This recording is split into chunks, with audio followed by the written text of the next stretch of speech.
Hello, welcome to the diploma course in the first year of Guru Nanak Institute of Technology, Kolkata. I'm Dr. Indrajit Bose, and I shall be your guide and facilitator in this session. This paper that you are studying in the first year is called Communicative English.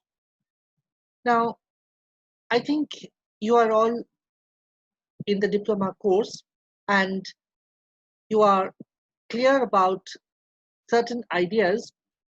That is, you are joining in this course, which is a skills based course, in order to develop yourself for your future careers. You will find that most of the subjects in the syllabi that you have are all geared towards equipping you with the skills which are required to face the job market. So you might be going into the industry as soon as you pass out of this course, and we are going to equip you with the skills which you need.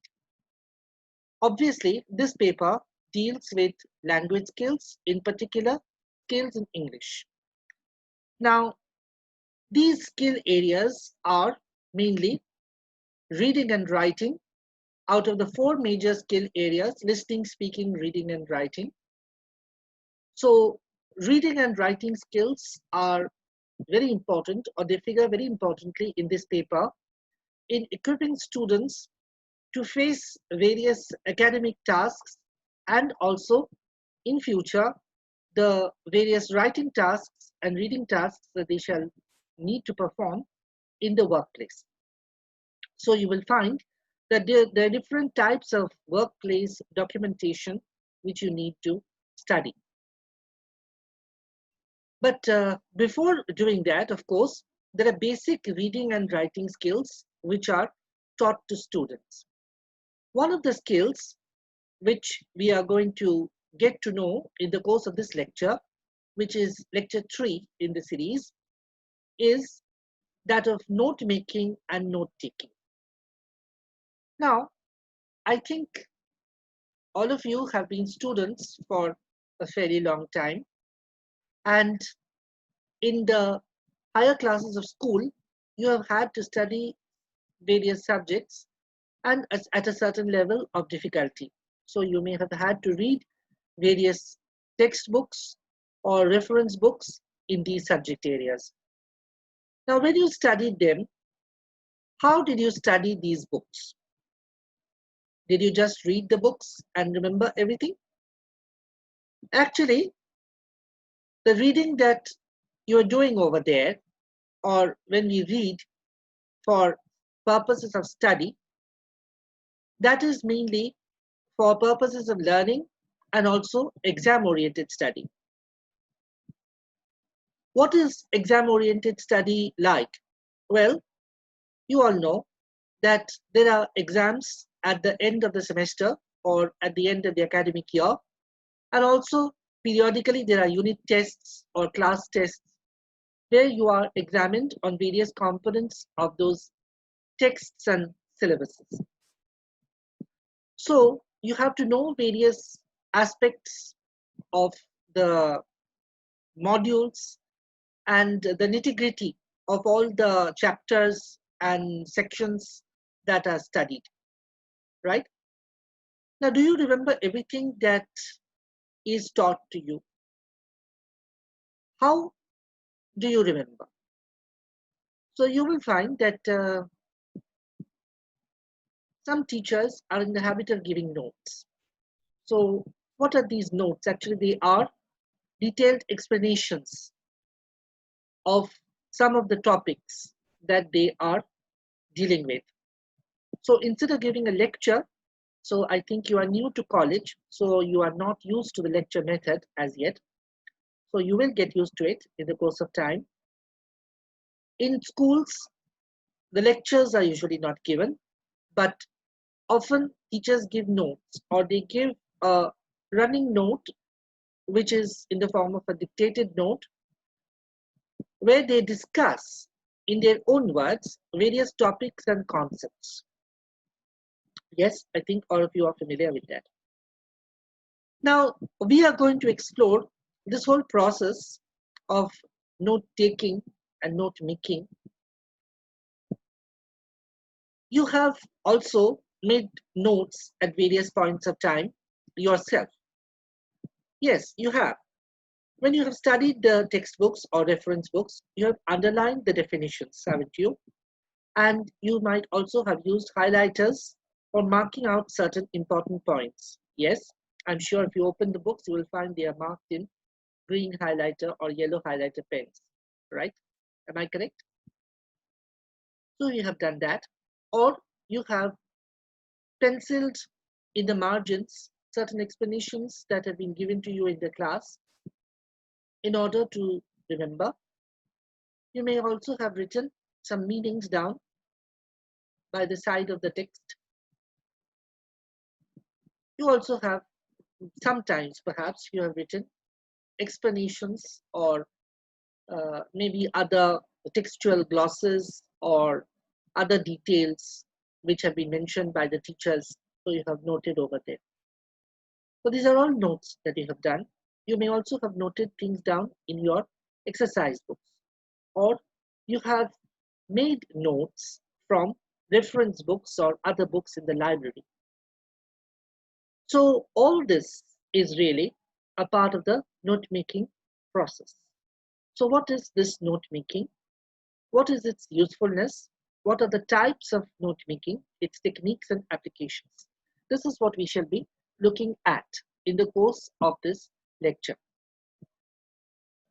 Now, the lecture method, as I just said a little while ago, is what you have to get accustomed to in college.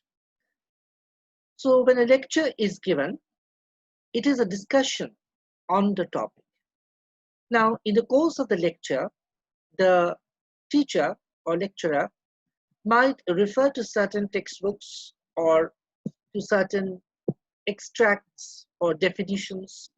He or she might even give you the definitions by writing them down on the board or dictating them to you.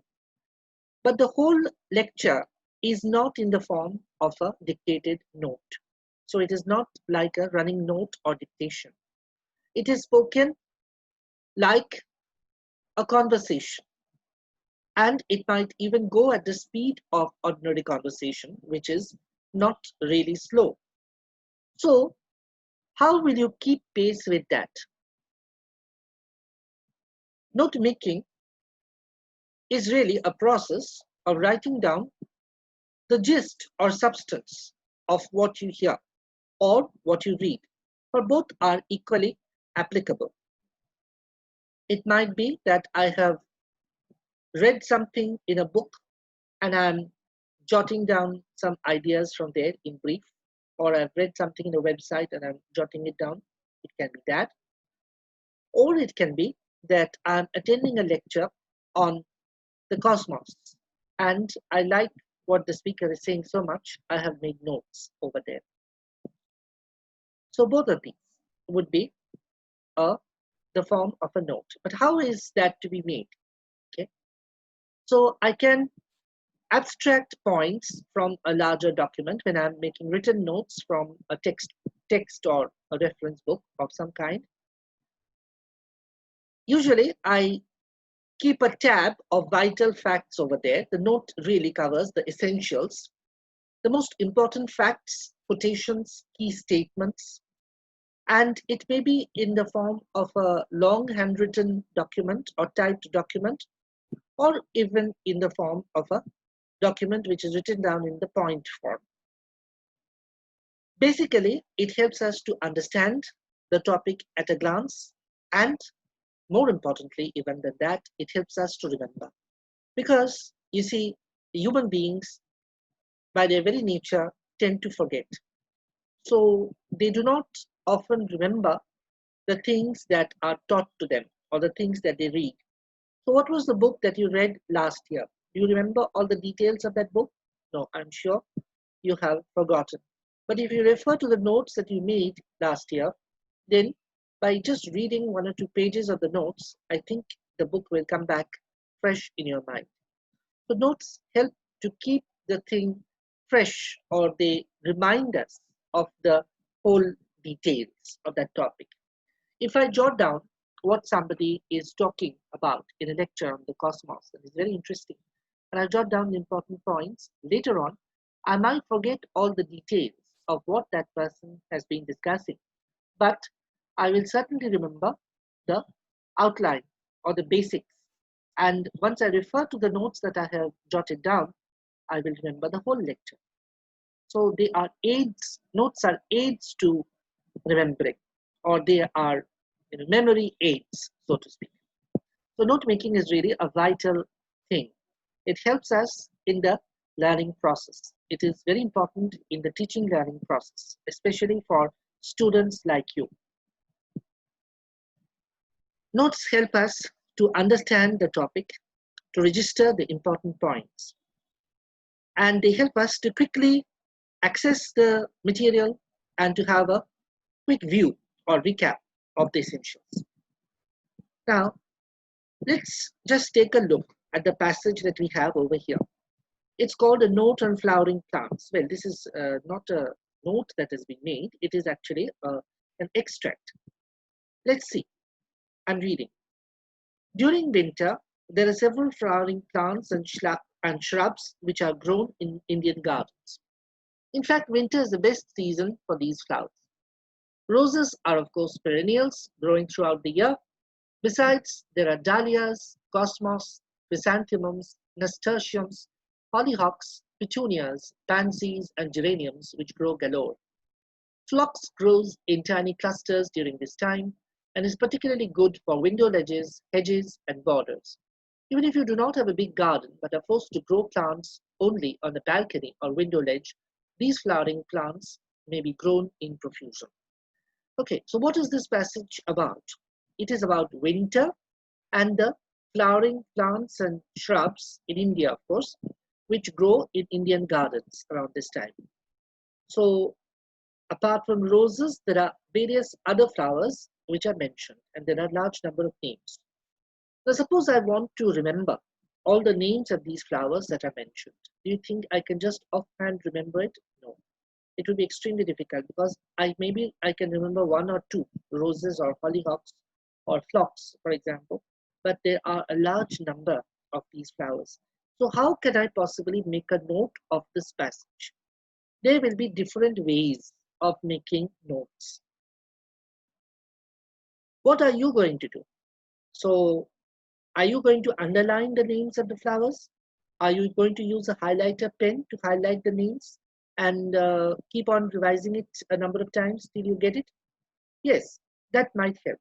Or there may be other ways of just picking and choosing some of the details from this passage so that we register, or our brain really registers only those small key details and we remember them.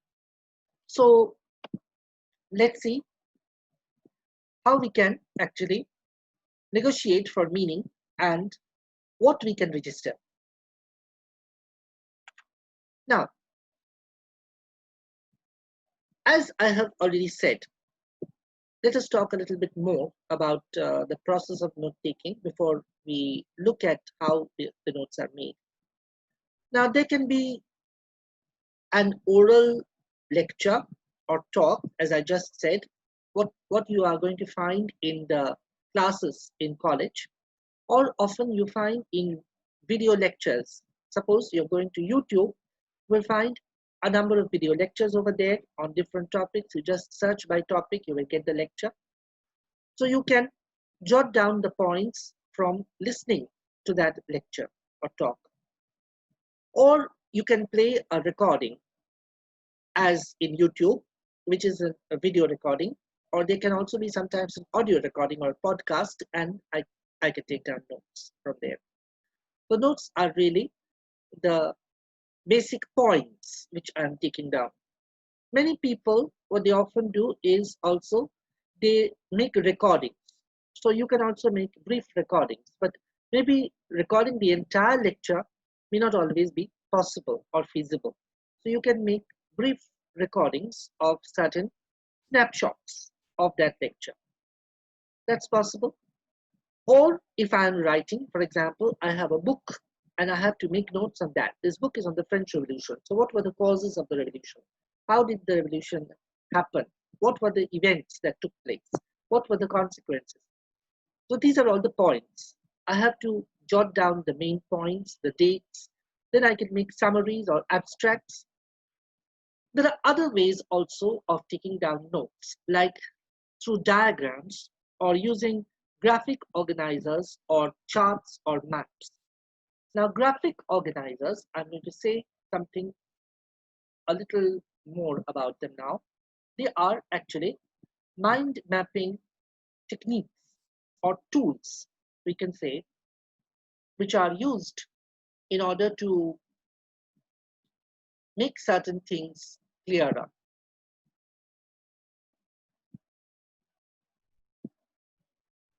Okay, no, let us go back to the PowerPoint.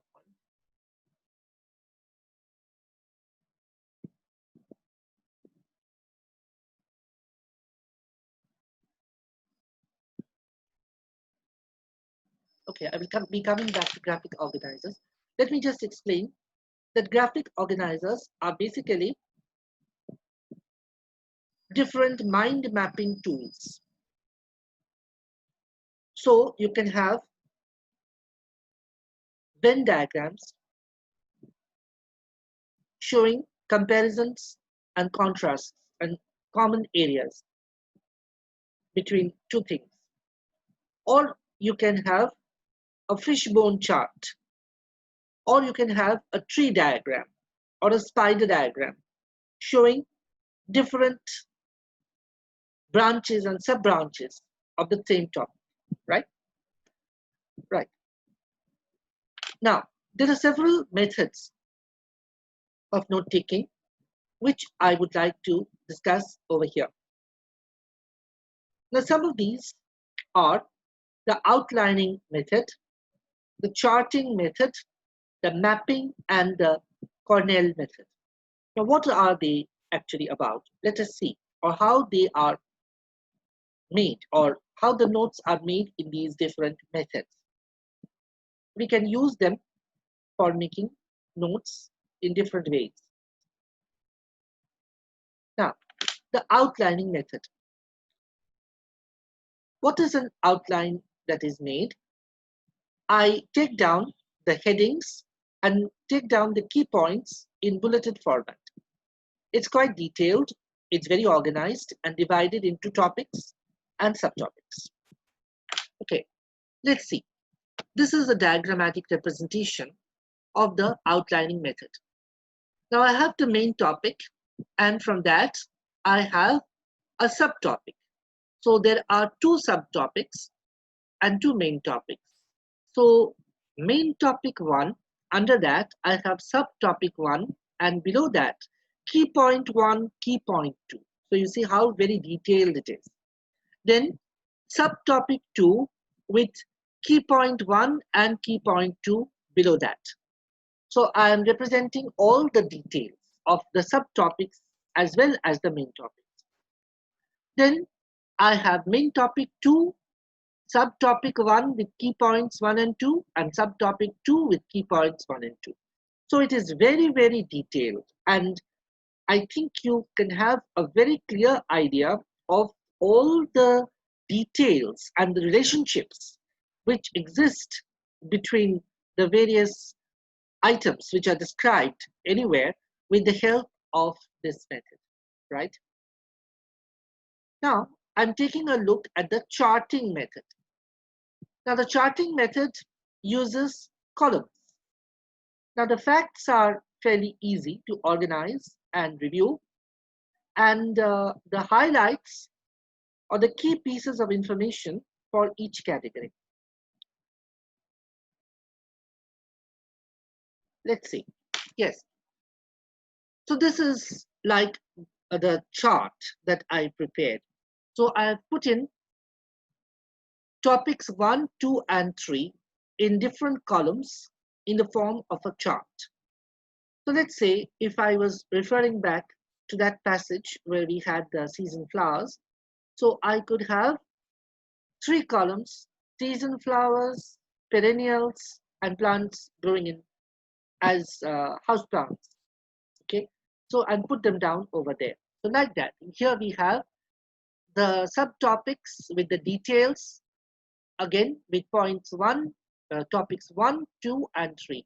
All the point by point details. This also is fairly detailed and classified. Then there is the mapping method, in which we have the main topic and subtopics and the clustering and categorizing of information.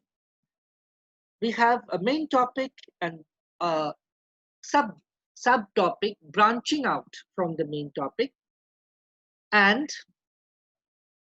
there are two subtopics branching out from the main topic. We have key details below that and examples below that.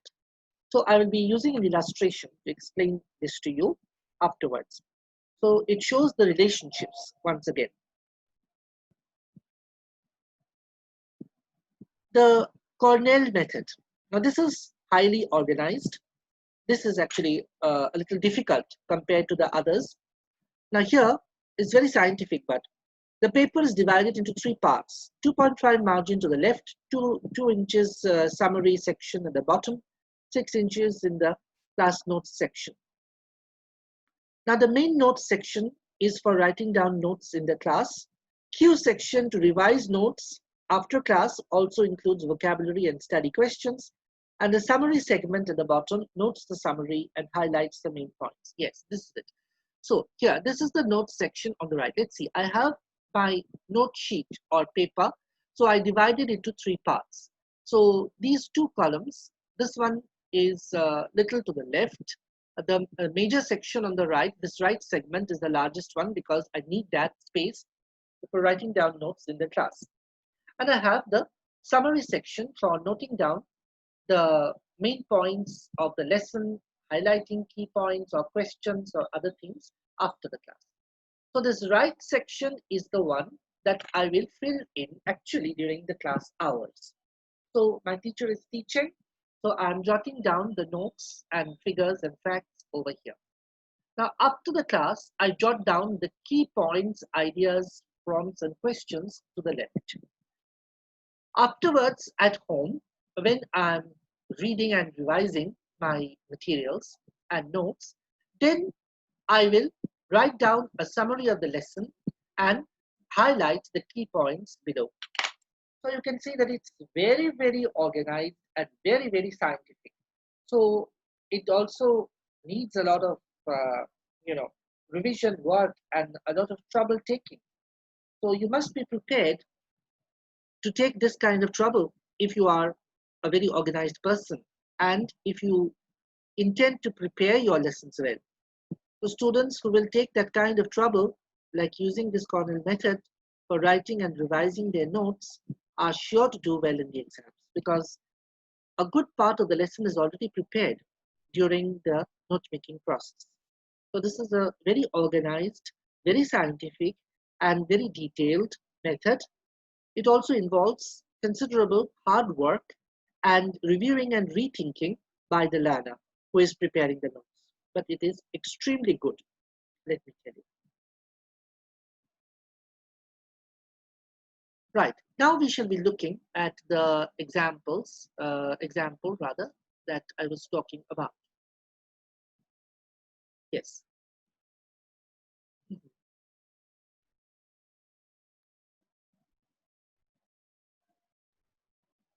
Okay, so this is a passage about buying a pocket calculator.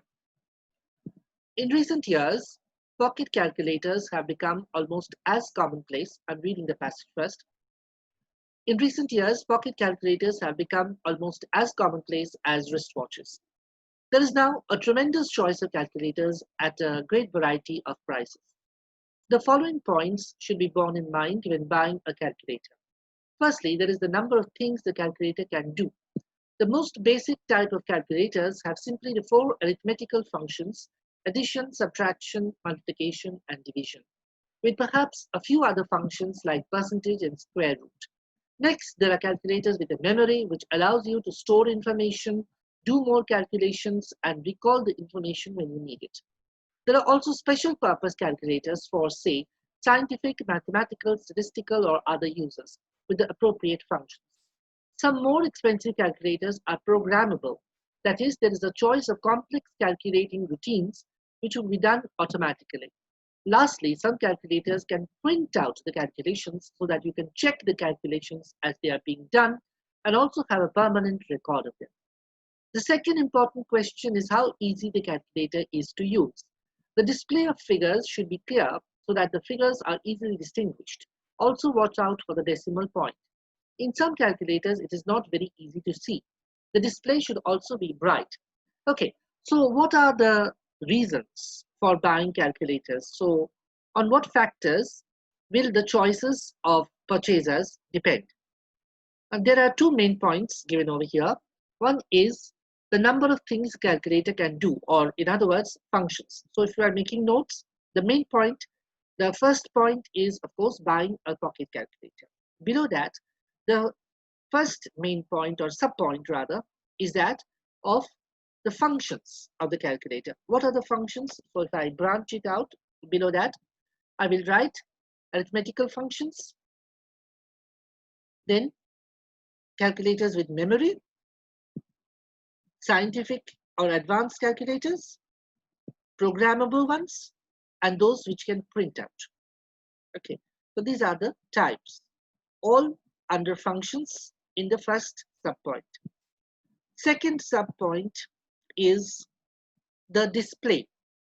So we have over here sometimes easy and bright display. Okay, there will be more in the second page. Let us look at the second page now.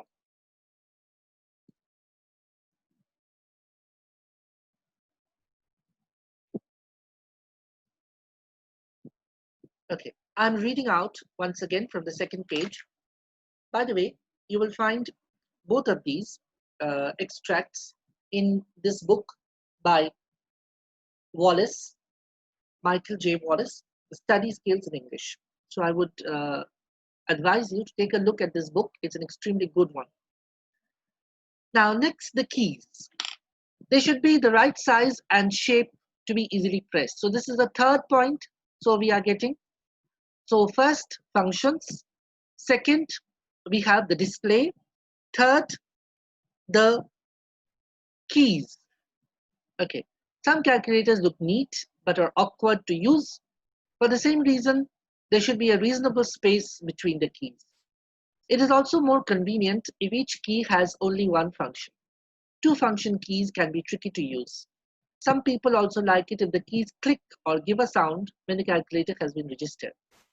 Okay, so display, so there should be size and shape also over here. And some people want one function, some people want clicking sounds when the keys click. Now, the third important point, again, third subpoint. The third important point is the power unit. Calculators may be mains operated, that is run by electricity from a wall plug, or battery operated. Mains operated calculators are cheaper to run if you use them a lot, but not so convenient for occasional use or in an exam room. Battery operated calculators may be run by ordinary batteries or by special long life batteries or by rechargeable batteries. It may also be possible to buy a mains adapter, which will allow you to run a battery calculator off the mains when that is convenient. Right, so this is the third point. Okay, so first we had the functions, second the display, then the size and shape of the calculator, and third the power unit. So calculators, again the third sub point is divided into two. They can be mains operated or operated by electricity or battery operated. Mains operated, not convenient because you have to carry it around, and obviously you cannot plug it in anywhere you like. And the battery operated are run by different kinds of batteries, long life batteries, rechargeable batteries, or ordinary batteries. Okay, you can also use a mains adapter to run the calculator. So these are the points. So all the points, So I can see. So how much did I have to read in order to get all these points? I had to read a lot, even though the passage is not a very long one. But still, I had to read a lot in order to arrive at this this much of information about the uh, passage. However, you have seen that the information that we can note down or share can easily be jotted down or it can be abstracted. Okay. I'll just refer back to the PowerPoint once again. Yes.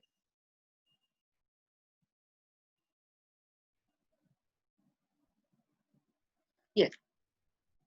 So there can be audio lectures to which I'm taking down notes. There can also be video lectures where I'm taking down notes. But this whole process of note making can be done in a very scientific and logical way if I use the different methods.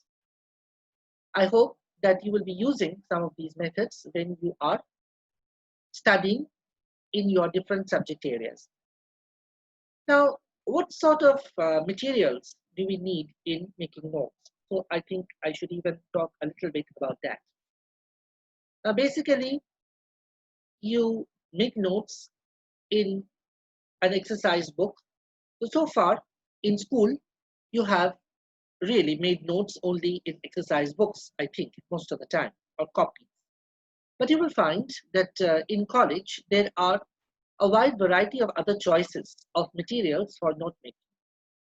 Often, students note down things in diaries, but that is really very messy and disorganized because using the different pages of diaries to note down all the different lectures is not a very scientific or it's not a very systematic thing to do.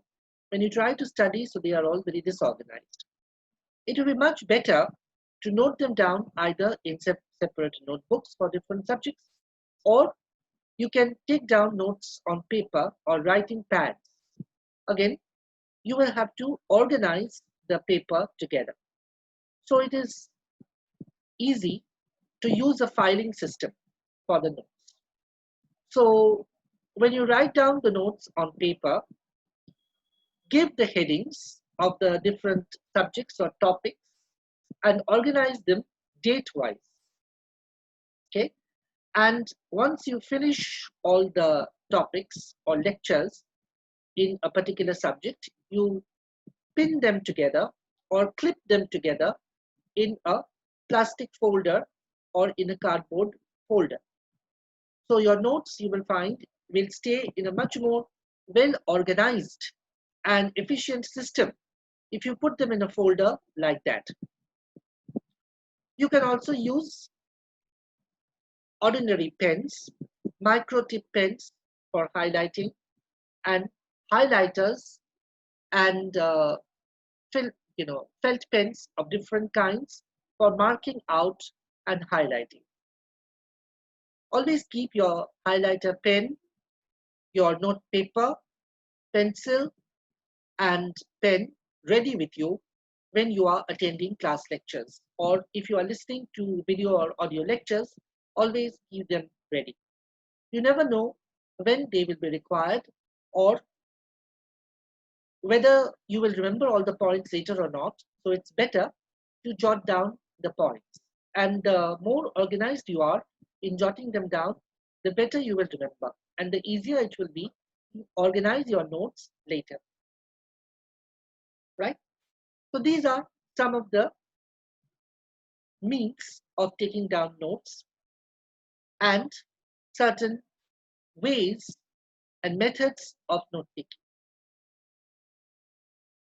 I hope that I have been able to clarify this process of note taking to you and that you have derived something useful from this lecture. Of course, this whole subject is one of practical utility, so you will need to use it and you will have to use these skills on a daily basis when you are attending class lectures. So I will refer once again to the book that I have already referred to, that is Michael J. Wallace's Study Skills in English. Please refer to the student's book. It is there in our library, and there is a section over here on taking notes from page 52 onwards. Please refer to this, and I think you will get great benefit from the book. You will also get a lot of benefit if you use some of the graphic organizers like Venn diagrams, fishbone charts, or tree diagrams, spider diagrams, when you are jotting down notes in different topic areas. You will find that you can cluster down the information in a highly efficient and useful manner. So I have been trying to highlight some of the important means of note taking and the usefulness and utility of note taking. So I hope that the whole lecture has been very utilitarian and useful for you. So this brings us to the end of this particular lecture. Thank you.